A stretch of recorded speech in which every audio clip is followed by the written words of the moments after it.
What you are about to hear may scare you. If you are not ready for information that will not only change your worldview, but perhaps your life completely, then you should turn off this video now.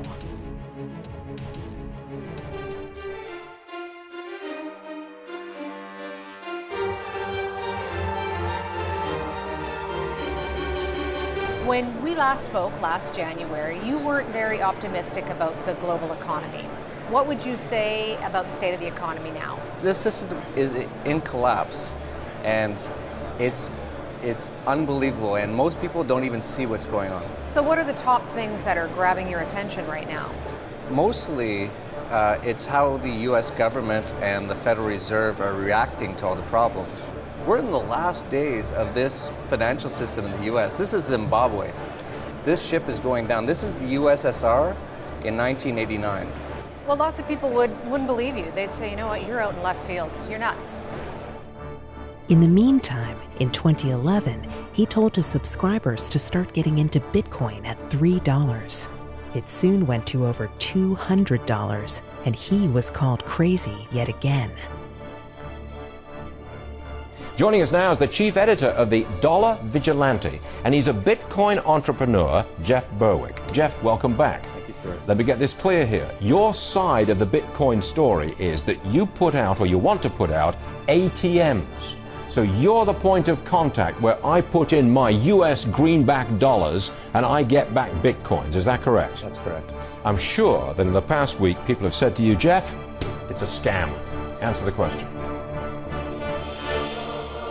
After Bitcoin rose from $100 in April, it rose to $400 by November. Bitcoin's a new evolving currency, and because of that, and it's a very small market, the total market cap of Bitcoin is 1 billion. So we're only back to where Bitcoin was at the start of this month, so it has been quite volatile.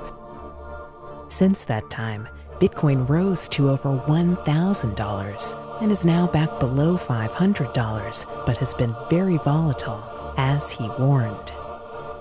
Well, it started the year at 15, so it's very volatile, it's very small, and so people are really trying to gauge if this is going to become a real currency. If it becomes more and more used as a real currency, it will continue to go up as demand goes up. Now, however, he is making his latest, most dire prediction. He is calling for a major disruptive event in not only the markets, but possibly in politics, the money system, and your way of life. All to come possibly as soon as September 15th, 2015.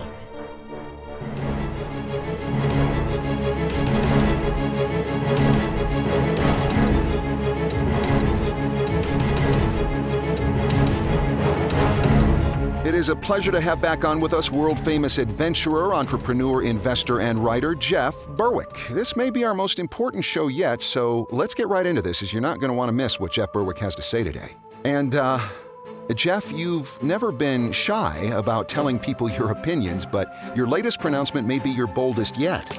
Yeah, it is, but I really think now is the time to be bold. I found that most people don't know about this information, and I think it needs to be shown the light of day.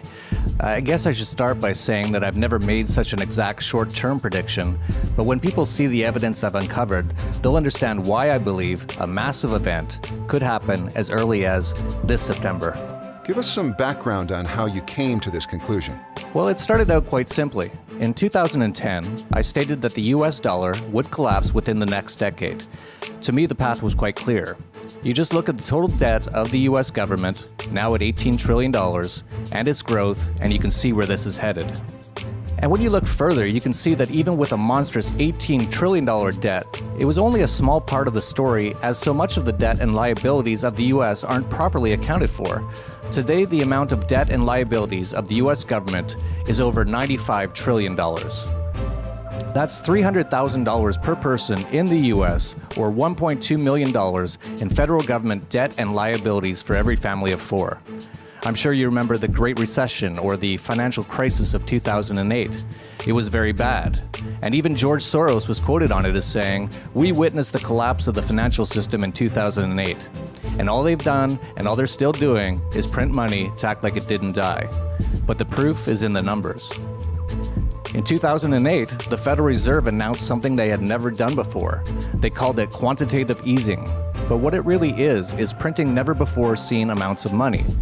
That money's been sloshing around and has mostly ended up in places like the stock market, which, even as we speak, continues to hit all-time highs. At some point, though, this money printing game has to stop, and the rest of the world knows this is a certainty. And in response, countries around the world have begun to move away from the dollar. China's begun their own bank transfer system, which is the first international payment system to compete with the US dollar-based SWIFT system. There's a worldwide move away from the dollar. They're trying to rush it out to be completed by, of all dates, September 2015. Russia as well has been purchasing gold at record levels, and trade agreements around the world are for the first time in decades being done outside of the US dollar. For this and many other reasons, I've been expecting a collapse in the dollar. It's baked in the cake, and I've been telling my subscribers to prepare for this since 2010. Back in 2010, I said that we probably had 5 and no more than 10 years left before the collapse. We're now 5 years in, and I'm seeing the first signs of a major collapse coming this fall, and part of my reason for this has come with my discovery of the Shemitah. Right, this is the part I want to get into. I've heard you speak and write on it recently. It sounds fascinating. Take as long as you want here and just tell us more about the Shemitah. Sure. Regarding Shemitah, I want to state for the record that my discovery of it has emerged as part of my financial analysis. The Shemitah has religious connotation, but that's not my focus. The point is that there are evidence-based ramifications to Shemitah, and from a practical standpoint, that's what I wish to investigate and address. I'm just looking at the facts of what appears to be happening around September of this year, and that just happens to be the end of the Shemitah year. Whether this is a coincidence or not remains to be seen. And I should also say that I don't necessarily think this September will be the end crisis of all crises. It could be just the beginning of a process that unfolds that takes many years to end in total collapse. But that said, I first heard of the Shemitah after reading Jonathan Cahn's book, The Harbinger. That book mostly talked about eerie events related to 9/11 and the Shemitah. While I found all the events related to 9/11 to be incredibly interesting, the thing that really got my interest was in what he said about the Shemitah. Now, as background, the Shemitah is the Sabbath year, and it's the 7th year of the 7-year agricultural cycle mandated by the Torah for the land of Israel, and it's still observed in contemporary Judaism. To put it simply, every 7 years is a Shemitah year. Because it is based on the Hebrew calendar, it doesn't fall on the same dates every year as our Western calendar, but it does follow quite closely. The Shemitah is also known as a time where all debts are settled, every 7 years. It also can be interpreted as the washing away of things. But what caught my attention was that the last day of the Shemitah for the last 2 Shemitahs in 2001 and 2008 fell on days with a major market collapse. The last day of Shemitah in 2001 fell on September 17th, and that was the first day the US stock markets opened after 9/11. That day had the greatest one-day stock market point crash in US history up to that time. The Dow fell almost 700 points, or 7%, and it was a record that held for precisely 7 years until the end of the next Shemitah year. That year was 2008. On September 29th, 2008, the exact final day of the Shemitah, the Dow plummeted 777 points, which still today remains the greatest one-day stock market crash of all time. You may be noticing quite a few sevens in all of this. As well, on that day, it was the only known day on the New York Stock Exchange where the opening bell wouldn't ring. You're watching CNBC's Squawk on the Street, where the opening bell should have rung 5 seconds ago, but has not. I don't know whether we actually need the bell to start trading. Hold on. There is a little bit of a consternation down here about there being no bell. All right. Our market reporters are standing by. Bob Pisani, have you ever seen anything like no bell? Yeah, that's a little strange here. I then decided to go back to Shemitah years since 1900, and I was very surprised at what I found. 1917 was a Shemitah year.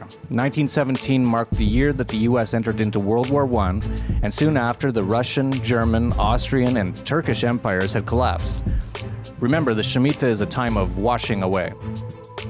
1930-1931 was a Shemitah year, and certainly wasn't a good time to be in the markets. From the beginning of the Shemitah year until the end of the Shemitah, the market dropped 50% from 200 to 100, And then after the final day of the Shemitah, the market dropped another 50% to below 50. Now, the next major Shemitah was in 1937 to 1938, and if you were in the market that year, you'd have lost nearly 50%. But more importantly than the stock market during that Shemitah year was what was going on in the world. During the Shemitah year in 1938, Germany began foreign aggression and seized Austria and Czechoslovakia. The World War that began in 1938 finally ended in September of 1945, nearly on the exact same day as the final day of the Shemitah. Countless empires and countries were left devastated by that date, again a washing away, if you will. The next Shemitah was in 1973. In 1973, the Bretton Woods worldwide monetary system collapsed. The following Shemitah was in 1980, seen by most gold bugs and market historians as marking the end of the massively inflationary 1970s. Then the next Shemitah year ended in 1987. During that time, Black Monday occurred, the biggest one-day percentage drop in history on the Dow. That same week, the London stock market closed due to an extremely rare hurricane having hit London. Again, a sort of washing away. During the next Shemitah, the 1994 bond market massacre caused financial strife worldwide. And I've already mentioned the incredibly bizarre things that happened during the next two Shemitahs in 2001 and 2008. Of course, you can say that if you look for patterns, you can always find them in one way or another, and to an extent that's true. But this Shemitah 7-year cycle is so eerily correct that it is well known on Wall Street as the 7-year cycle. For this reason, I've been keeping an eye on the end of the next Shemitah year on September 13th, 2015. And because of this, I began doing some research on what events may be happening in or around that time. And the amount of bizarre things scheduled for this coming September is what convinced me something is being planned for this fall. Yes. Everything you've covered so far is the past. Let's talk about the present and near future. Well, I decided to begin looking up the days on or around September 13th of this year to see if I could find any interesting events, and it didn't take long before I found numerous events, all happening on or around that date of major significance. The first thing I found was that the United Nations opens its 70th session of the UN General Assembly on September 15th in New York City. World leaders from around the world will be attending. They call it their Jubilee session. Now, I didn't mention this yet, but every 7th Shemitah, or in other words, every 7th 7-year period, or after every 49 years, is called the Jubilee year, every 50 years. In the Jubilee, according to Jewish religion, it is the year when God, supposedly, gives back land taken away from their ancestors to them. Of note, in the last Jubilee, in 1967, Israel won the 7-Day War when Israel defeated Jordan and captured the West Bank, defeated Egypt and captured the Gaza Strip and the Sinai Peninsula, and defeated Syria and captured the Golan Heights. Looking even further back to the prior Jubilee year in 1918, the British Empire took back Jerusalem from the Turkish Ottoman Empire. And so in both prior Jubilee years, there was a major development in Israel. The next Jubilee year starts on September 14th of this year. As well, in September, the UN plans to launch a new plan for managing the entire globe called the Sustainable Development Summit from September 25th to 27th. Some of the biggest names on the planet, including Pope Francis, will be speaking at this summit. The focus of this plan is to expand the scope of global governance. Global governance can also be defined as one world government or a new world order. The Pope, interestingly enough, will be busy in the US all of September, as on September 15th, the Pope will also be speaking at the UN, and then on September 24th, he'll also be speaking at the US Congress. The next thing I notice is that Jade Helm, a massive, unprecedented rollout of the US military inside of the US, runs from July 15th until September 15th. This is particularly interesting in that there always seems to be a drill being run by the government during when an actual crisis occurs.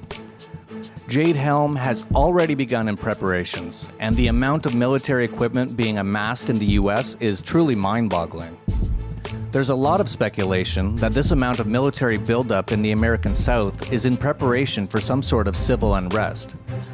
That speculation built when a number of Walmart stores recently closed on the same day across the southern US with no notice due to plumbing problems and are said to remain closed for 6 months. This fueled speculation that it's to be used for some sort of detention center for unrest. They said they wouldn't reopen for 6 months, which just happens to be after September. But it gets stranger and stranger. Recently, the New York-based Federal Reserve announced it's moving its operations outside of New York to Chicago because of concerns about a natural disaster. One might ask, what natural disaster are they expecting in New York that they aren't expecting in Chicago? Then, after the Fed's recent Federal Open Market Committee meeting, it took the highly unusual act of removing all calendar references from its post-meeting statement. Normally, in the post-meeting statement, they include calendar events for upcoming important dates like the next meeting. This time they didn't, and they just alluded that a date range for their long-awaited 0.25% rate hike, which alone can almost teeter the entire financial and monetary system loaded with debt, would likely be in the fall. But while they didn't put any dates of future meetings in their post-meeting notes, they do have dates on their website of upcoming meetings. According to their site, the next meeting will be held just after the Shemitah on September 16th and 17th. Meanwhile, the U.S. federal government is buying another 62 million rounds of ammunition commonly used in AR-15s for training purposes, and NORAD announced that it is moving back into the Cheyenne Mountains because it is EMP hardened, leaving one to ask why NORAD is moving into the mountains to protect against a major attack at this time. It certainly appears as though a lot is happening, all surrounding this September. Absolutely, and the list of strangeness goes on and on. There was the strange 7-minute speech by Christine Lagarde of the IMF talking about numerology and the number 7 that she made in January of last year. She started the speech by saying, "As you can tell, I do what I am told." And she went on to say, "I want to test your numerology skills on the magic number 7. Most of you know that is quite a number." Thank you so much. Merci beaucoup. As you can tell, I do as I'm told. Numerology skills, by asking you to think about the magic 7. Okay? Most of you will know that 7 is quite a number in all sorts of themes, religions. That's a strange speech about numerology and the number 7 coming from the managing director of the IMF. There was also French Foreign Minister Laurent Fabius, who made a bizarre speech in 2014, stating that we are on the edge of a climactic abyss. We are, all of you know it, on the edge of a climatic abyss. In fact, we have 500 days to avoid a climate chaos. Out of curiosity, I added up the days from that speech, and 500 days from it lands on September 23rd, 2015. Yet no one questioned him why 500 days exactly. You can find many more examples like this. Everything seems to be gravitating towards this September. Something's going on. What that is anyone's guess. You want to take a guess? There's too many variables to make a solid guess, but this is far too many coincidences that all seem to point to something massive happening around September of this year. Also, there's Martin Armstrong, who was jailed for having a computer model that amazingly predicts the fall of currencies, markets, and even nations, predicted 20 years ago that there will be a massive system reset, collapse, or crisis on October 1st, 2015. If you listen to the actions of the Fed, they seem to be worried about some sort of natural disaster to happen in the New York area. If you listen to NATO, they appear to be preparing for an EMP attack. If you pay attention to the US military, they are apparently preparing for a massive amount of unrest inside the US. And if you pay attention to the UN, September seems to be a very busy month with leaders from around the world, including the Pope, attending numerous major events. In fact, we've already seen the first rumblings of a coming collapse happening in both Greece and China. The Shanghai stock market has already begun to collapse, falling more than 30% in the last 2 months, and the Chinese Nasdaq fell 40% in the last 3 weeks.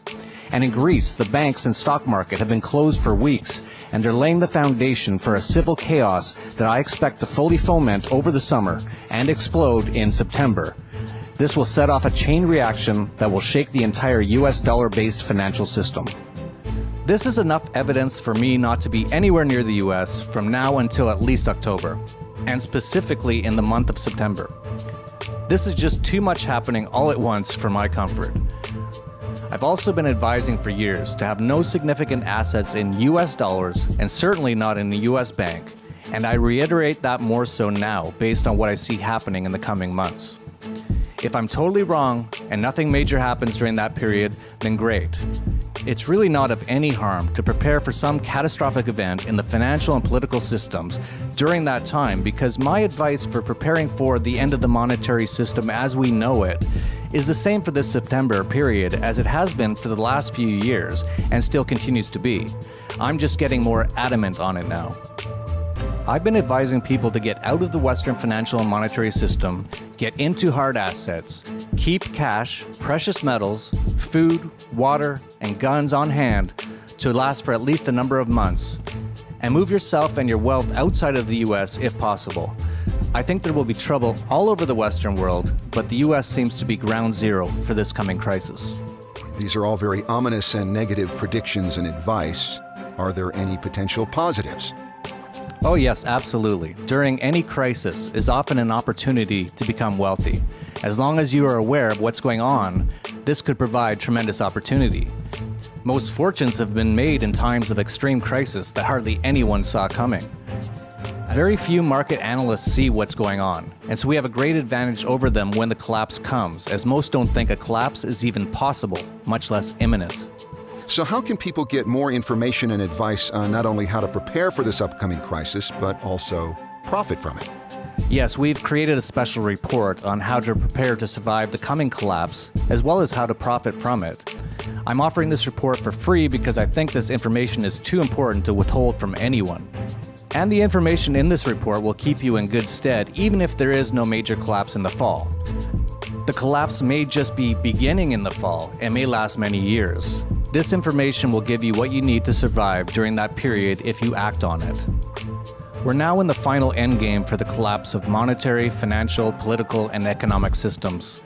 Those who are prepared and can make it through the transition with themselves and their assets intact will be able to take advantage of wealth-building opportunities of a generational level. Those who are not prepared are going to get hurt in this collapse.